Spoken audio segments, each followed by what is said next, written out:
I'm Susan. And I'm Wilfrid. And today we've got quite a lot to get through today, so let's start with Susan. You go ahead. Okay.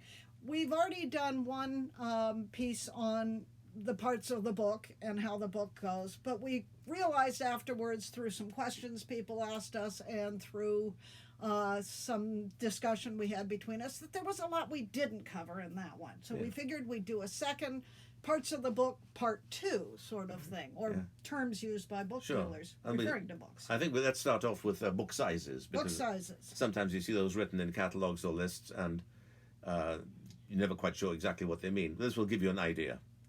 Originally, the terms that were used for book sizes referred to the pages that the book was printed on. A book would have originally been printed on a page the size of a screen that a man could pick up in making handmade paper. And the terms you'll hear often are folio, quarto, octavo, duodecimo or 12mo, sexagesimal or 16mo. Yeah. Let's stop there. Okay. And it all referred to the size of the paper. If you imagine this was a full sheet of paper that big, you fold it once and you have the folio size. Fold it twice, you have the quarto. Fold it 3 times, octavo, etc., etc. Now those terms pretty much refer to general sizes of books. Of books. Yeah, exactly, yes. Yeah. So we pulled a few. You can't quite see the tallest. It's sort of sticking in here. These two you would refer to as folio. This one is definitely folio. There is another called elephant folio, which is an unfolded sheet, which is that big. You make the distinction between a large folio and a small folio. True. Yeah. So this would be usually referred to nowadays as a large folio. This one is a small folio, occasionally because it's borderline as a large quarto. Right. Sort of runs that edge. This quarto, this would be octavo, maybe large octavo. This would be duodecimo, 12mo. Right. And this one would be 16mo. It's a little tiny guy. You can see it's barely bigger than a hand.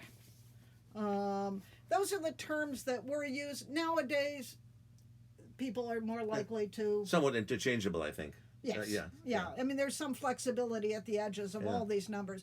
Originally, you could tell the size you had by looking at the chain lines of the handmade paper. Yeah. But that's no longer in existence. A lot of people nowadays will actually give you the dimensions of the book. They'll say quarto, 6 by 8 or something like that. Yeah. But those are just general terms that Susan just mentioned. Right. But they're still in use, so we mention them. Moving on, we thought we'd also talk a little bit about the difference between a page and a leaf. Somebody might describe a book as being 100 leaves or 100 pages. And so what is the difference between that? Generally speaking, a leaf is the one piece of paper, both sides. If it's printed on 2 sides, you've got 2 pages. So you have the leaf, which is printed on 2 sides. No, the leaf which is generally printed on 1 side. Or could be printed on 2. Yeah. But if they're referring to leaves, they're referring to 100 of these. If they're referring to pages, they're referring to front and back as 2 different things. Yeah. Slight difference, but worth knowing. Next thing would be this. Actually, we should mention the recto and the verso, I think. Which I think we have before, but go ahead. Yeah, just to be repeat perhaps what we talked about before. The right-hand page of a book, often called the recto, and the left-hand page, the verso. So when you see something that says on the verso, it usually means on the other side of the page that's printed. Right. Okay. The next thing we just want to reference very quickly is the difference between unopened and uncut. Yes, very often confused. People use the term wrongly most of the time. Just bring that around a bit. Yeah. There you go. Yeah. So we can see more clearly. Yeah. On a book like this, you can see that the edges have been uncut. The bottom edge is uncut, the fore edge is uncut. In this case, the top edge is cut. Well, actually, it's unopened. In this case, additionally, Okay. the leaves... This is referred to as cut. You can see it's smooth. It has been, a knife has gone through to smooth the edge. Right. This one uncut, no knife has gone through to The smooth fore that edge or the bottom edge or the lower edge. But in addition, this one has been unopened. Let me turn it around so you can see that the pages have been still as they came out from the printer. The top edge is still joined. That's where you can see the folding we talked about before. Earlier. Yeah. But the two terms are often used incorrectly, so it's wise to know, worth it to know that the difference between uncut and unopened. Correct. Next thing we wanted to kind of just touch on a little bit more are the different types of book. We've already shown you a modern bound book. We've shown you some leather bound books. We've shown you some sewn books. We've shown you some glued books. But just a few other terms that are used for book types that might be of use. Sure. When books were first printed, early book printed books, they were bound up in boards.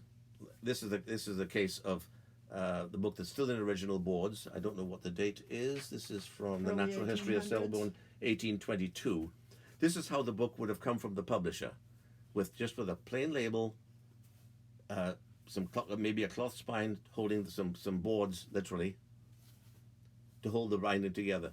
And you would have taken it to your binder, and your binder would know that you liked 3/4 red leather or half red, half green leather, or whatever.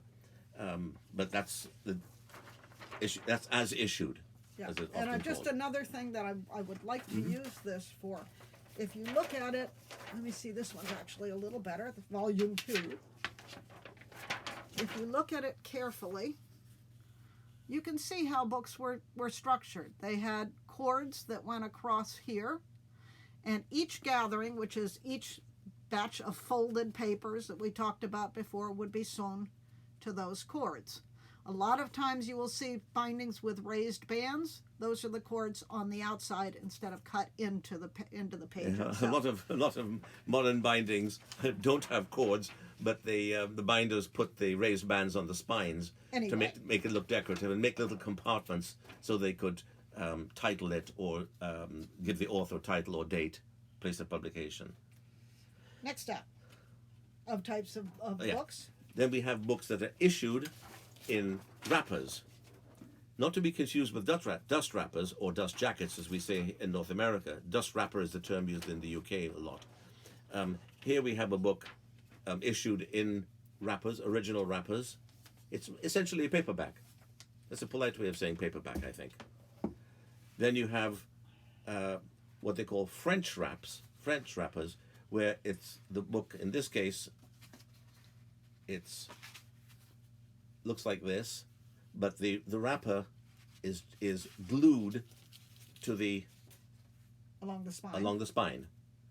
Okay, so it's a wrapper, but it's commonly called a French wrapper to indicate that it's the cover with loose from the boards loose from themselves yeah. that are there, the cardboards. Okay. All right, the next thing are types of boxes. There are a lot of types of boxes that people use in binding books or in doing a special production. Two most common is what we're going to show you. One is the slipcase. It's just a simple little box. You see them all the time. And the book just slips into it, therefore a slipcase. Then the other type that's common, fairly common, is what we call a clamshell. Open it like this way. It's a box which opens somewhat like a clam, and the book rests inside it. The book can drop out, so you end up with the clamshell box. The book goes in, and the clamshell shuts, protects it. Okay. Moving on now, I think, to illustrations and how they are placed in a book and terms that might be used to describe how that illustration is in a book. I think you've got a few here. First one we want to talk about is an illustration that is in text, so to speak. You'll often have seen, if you've been following our book of the day, I have made several references to in-text illustrations or in-text cuts. They are mostly, let me see if I can find another one, just illustrations that are put into the page. They are part of the general printing of that page. There is also bound-in plates that can take the form of being part of the printed book, but are full-size plates. And often you can tell that they're bound in because sometimes the plate will have a page number. So there'll be text on the back. And there'll be text on the other side. So it'll go, let's see where we are, 96, that would be 97, mark 98, and then 99. So these are bound-in plates. Now another form of bound-in plate is, this is painted Tapestry, has lovely, lovely bound-in plates. They are fold-out plates, but they are what's called conjugate. And there is a conjugate. They are bound in on what would have been another piece of paper here, but that piece of paper has been trimmed out. These are called, God, my brain stubs. Stubs, thank you. My brain was not working there. And you can see in this case, if you hold it up, you can see the stitching. Can you move that over? You can see the stitching where the plate has been sewn in. So literally bound in with a stub so that it doesn't fall out, that it has something to stitch to. Yeah. So that is another form of bound-in plate. Speaking of falling out, very common in well, probably most books, are plates which have been glued in. Tipped in. Well, yes, glued in. Here's just a regular, ordinary book from 1920s, I'm guessing, 1924, and you can see the plates. Let me hold it up to the. You can see where the plate is glued in. Just at the bottom, the glue is coming away. It's down here. Down there. You can actually see a little bit line of glue there. Yeah.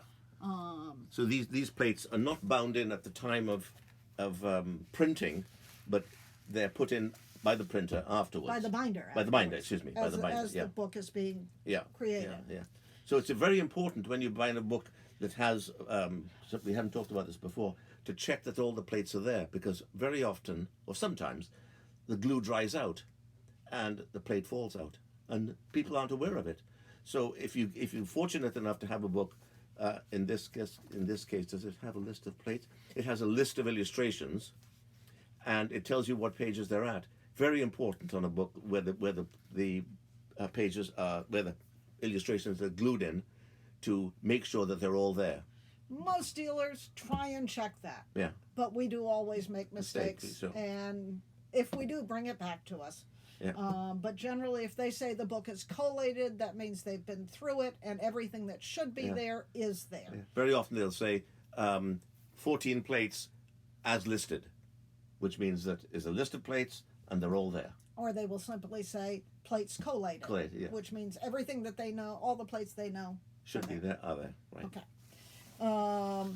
There are also a variety of different forms that these plates can take.